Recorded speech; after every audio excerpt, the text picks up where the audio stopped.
What's going on, everybody, and welcome back to the Smoov Golf Podcast. I'm your host, DJ, and today we're going to be talking about the kind of the longest stretch of the season for me, having three different events all within a 2-3 week span.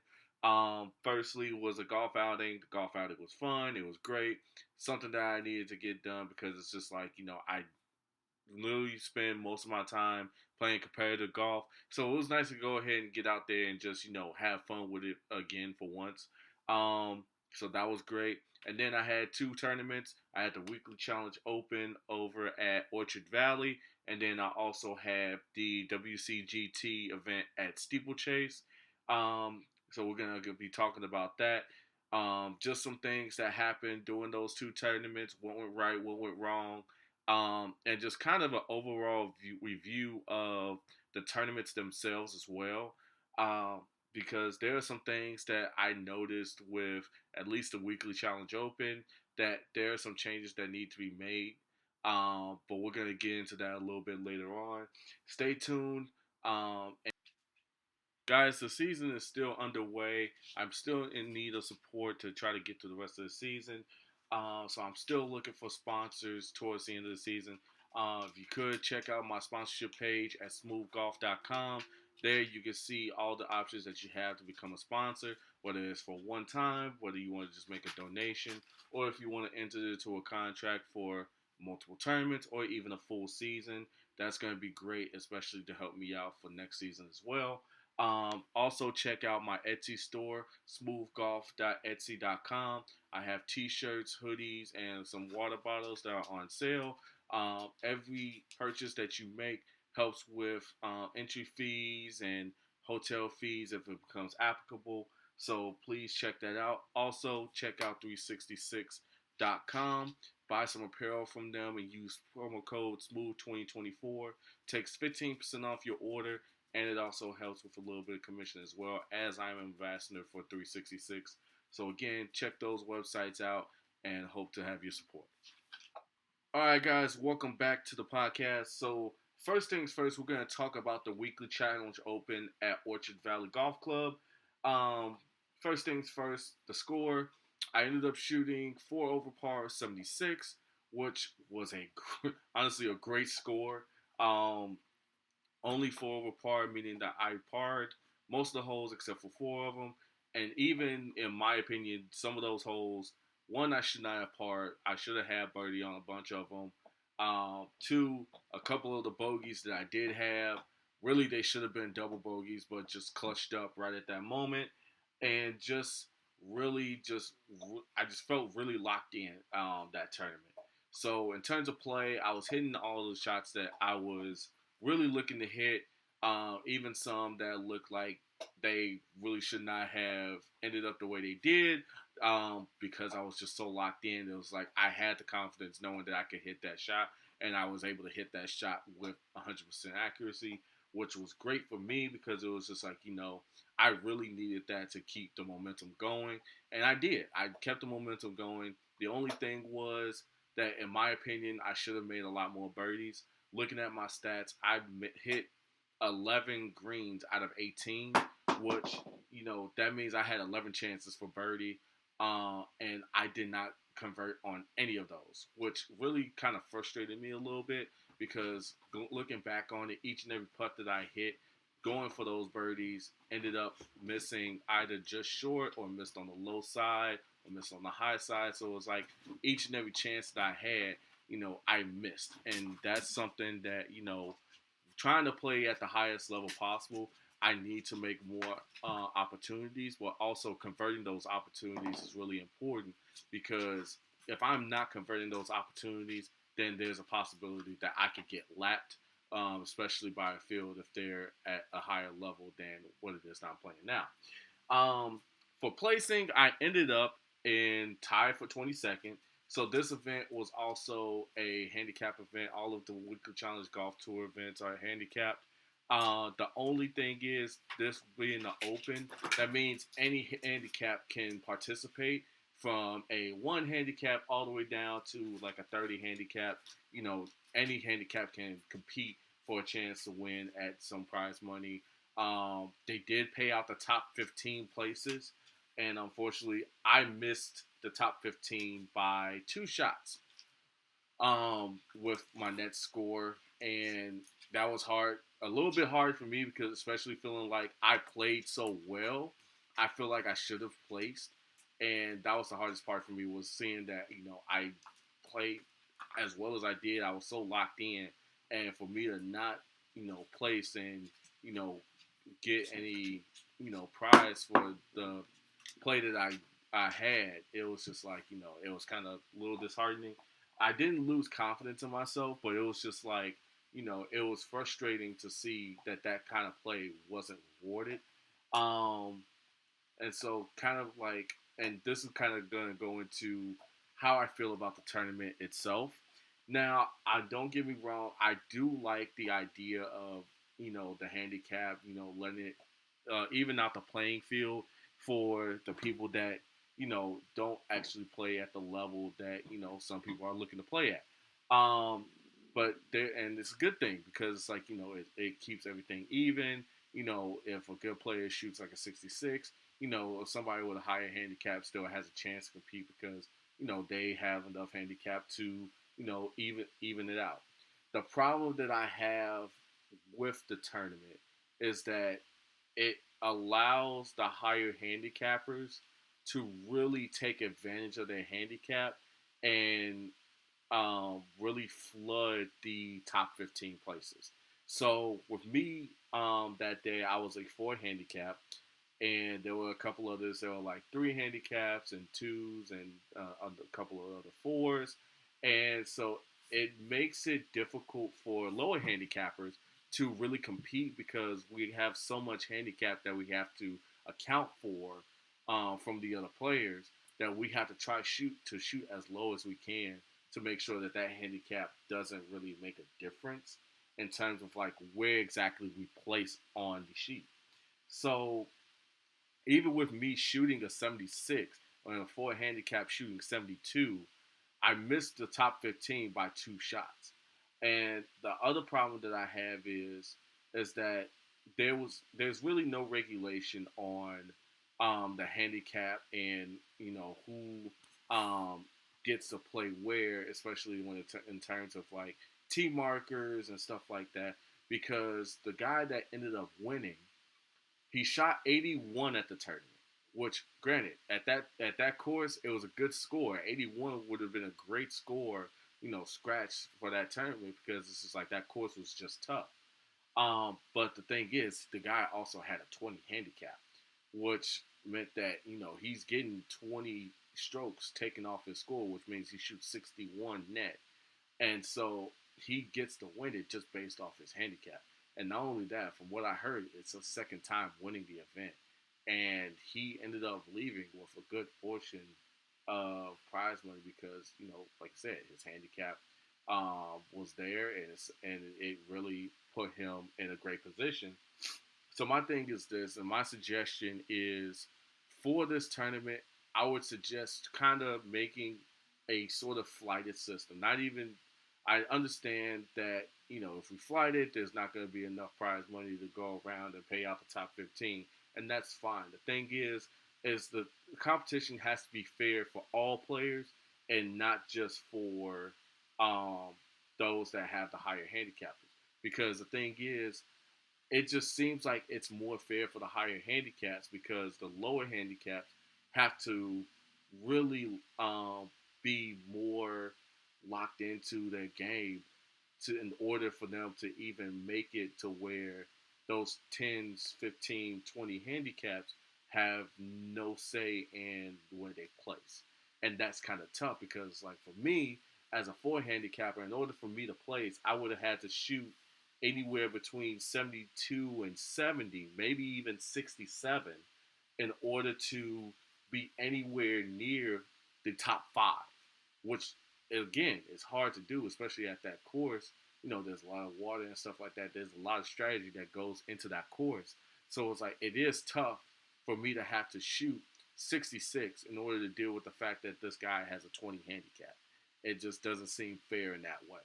So that's how I feel about the Weekly Challenge Open. It's just that it's a great tournament, but I think the handicap one, it's fluctuated a little too much, especially like with a guy that has won it twice and um, it definitely seems like he's at least placed well enough in other tournaments and probably has scored well enough in other tournaments that he should not have been a 20 handicap at that course. He maybe should have been like maybe a 12 or 15, somewhere around there, which then makes it a little bit easier for everybody else to have a chance.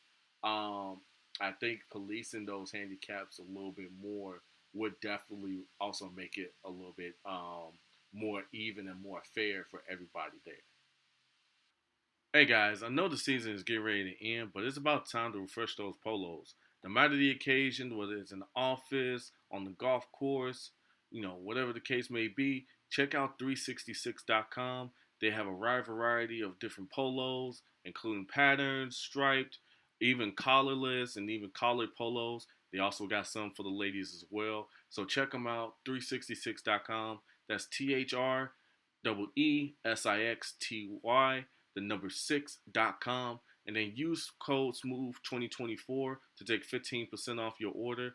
But do it fast. By early October, that code is going to be changing to set up for the next season. Again, check out 366.com, THREESIXTY, the number 6.com, and use SMOOV2024 for 15% off your order. All right, and we're back. And so now we're going to be talking about the tournament at Steeplechase. And I will say that this was a tournament that was so frustrating that I'm even frustrated with myself for showing that frustration. Um, so this tournament was kind of a couple of new things. Well, not even a couple, just one new thing. I did try a different golf ball at this tournament, so I switched from the Z Star XV to the Z Star Diamond by Swixon. Um, I was trying to get some more XVs, but just couldn't find any more. And so I ended up getting the diamonds from Dick's Sporting Goods. And honestly, before the tournament even started, I did try it out, and it seemed like a very good ball, very good choice. I thought for sure that with it being a slightly softer ball, it may spin a little bit more, which then could help me control my distance a little bit better. Especially because I do hit it pretty hard, so sometimes I have a tendency to hit the golf ball way over when I'm trying to hit it short. Um, Now, I will say I did have a very, very strong start. I started off birdie on the first hole, which was great. I just know that kind of was setting up a little bit of momentum. And then I caught another birdie within the next four holes. So after five holes, I was two under par. And I was thinking, hey, this is a great start. Let's keep this going. We're on a good roll. And then things got weird. And I mean, when I say weird, it got weird. Um, just I had a lot of shots where when you visualize a shot and you go to hit it the exact way that you say you're going to, and you do hit it the way you're going to, and the ball and the shot end up doing something completely opposite. Um, and the weather also just kind of does the exact opposite of what you thought it was going to do. And that's what happened to me a lot of the rest of the round. Um, After those first five holes, everything I mean just absolutely stalled. I went double on the sixth hole, then go bogey bogey, and then another double on nine. So after starting off two under after the first five holes, I then go straight to four over par after nine holes, which was a very very tough nine holes to deal with, especially with how good it started. And then to go to the back nine, just couldn't, stop the bleeding. There was a lot, like I said, a lot of times where it's like when I hit a shot and it seemed like it was the right shot, but then for some reason the conditions just didn't match up. The conditions of the course didn't match up to what it was looking like. There were some greens that seemed like they were much firmer than they were led on to be. Some that ended up being a lot more receptive. And so it was kind of hard to kind of dial in, what kind of distances I should be hitting to. And also, like some of the contact for some of the shots that I've had, it seemed like they were great, but then it was like either one, it came out a little dead, especially off some of the fairways. It would seem like Some shots came out dead. Other shots came out like a super flyer, and just couldn't figure out exactly how to adjust because it was just kind of all over the place. So I then ended up shooting 82, which scratched considering the conditions and trying to adjust for what was happening out there. I could have been, it could have been much worse. I felt a lot of frustration throughout the entire round because I'm like, having started off 2 under par to then shoot 10 over is very frustrating because it's like you had such good momentum and then it just kind of got derailed like right away. And so I definitely showed some frustration out there. I did toss one of my clubs at my golf bag because I was just frustrated with how things kind of ended up. And every now and then it's gonna end up like that where it's like you're gonna be frustrated with how things are happening, and it was my job not to show that kind of frustration, and I did, and I'm not the proudest of it, but it's also hard to kind of keep yourself sane throughout an entire round, especially when you have stuff like that going on. And I mean, it was a lot. It was a lot going on where, like I said, a lot of shots just ended up not doing exactly the way I thought it would. And it was hard to kind of try to keep myself from staying as stoic as I usually am during these tournaments. And so it just, kind of slipped, and I'm not proud of it, but it happens. It happens where, you guys show some frustration because if you don't show it, then it's just going to keep bottling up, and then eventually it'll get worse and worse from there. So, you know, it, it was a tough tournament. I took tied for seventh because this one was more of a flighted tournament anyway. So even though I shot 82 with my handicap, which I think was a 5, I ended up shooting 77 net, which ended up putting me in a tie for seventh, which honestly I'm not as upset about because it could have been much worse. I could have been DFL or dead freaking last. So taking the tie for seventh, which still, top 10, is better than I could have, really saw the result being.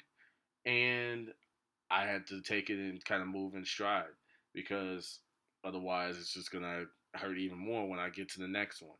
So, like the frustration is there. Trying to adjust was there, especially the golf ball wasn't that much of a hard adjustment to get to. It's just that those conditions was very, very difficult to adjust to, especially with how everything changed like way quickly. So, um, yeah, it was just a tough tournament. That's all I can say for sure. All right, guys. I know that sometimes you're gonna need some new pants, especially if you're going to work. If you're trying to get some new gear for the golf course or anything like that, go to 32degrees.com. They do have a wide variety of apparel products such as tip polo shirts, t-shirts. They do also have some great pants too.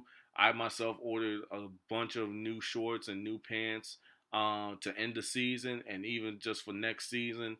And they feel comfortable. They're lightweight. They stretch all 4 ways, so that way you're gonna get the flexibility that you need to get into all the positions that you got to. Especially if you're playing golf, you gotta get down on the ground and read those greens. So head to 32degrees.com, check them out. They have them at very affordable prices. These shorts that I got, they were going on sale for $9.99. They got the pants going for $17.99, which is great. So if you're looking for some affordable yet great feeling pants or shorts or whatever the case may be, check them out, 32degrees.com. All right, guys. So now to take a look at what's next. So the next tournament that I have is going to be the Weekly Challenge Golf Tour stop at Stonewall Orchard.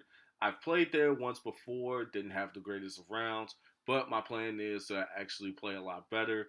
And this time I'm going to be a little bit more calmer about what's going on and just adjust for what it is that I'm seeing. Um, but also, I'm kind of giving myself like a 2 to 3 week break. Again, my body is not where exactly I want it to be. I actually gained a little bit of weight over time, just dealing with a whole bunch of stuff, not being able to get into the gym as much as I like. So I'm going to be doing that again. I'm going to be dieting again as much as possible. Um, and even just, I'm also going to be ramping up on the swing speed training as well. Um, that has been very effective because I've been able to hit different clubs like more. Well, I wouldn't say more, but it's like further than I normally would have. So it's getting to the point where I'm leaving myself less club into certain greens and for certain shots. So that has been helpful. Um, Again, the workouts is going to be helpful as well as I try to lose weight. I'm only going to be trying to lose another 30 pounds, but it's going to be something that's just got to be improved on over time. Unfortunately, I'm not going to lose that 30 pounds in 3 weeks, but guy can try. Um, so that's about it. I mean, it's not like I'm taking a break from golf in general. I am going to be still practicing. I'm still going to be, doing the things I need to do, working out, stuff like that. But it's just like I need this break to kind of decompress from the first few events so that way I can definitely come back a little bit more focused and really focus on trying to get another win because my goal for the season is to win at least 2 events. Um, and I think that will give me a little bit more confidence going into the next season, especially because next season is going to be looking a little bit different.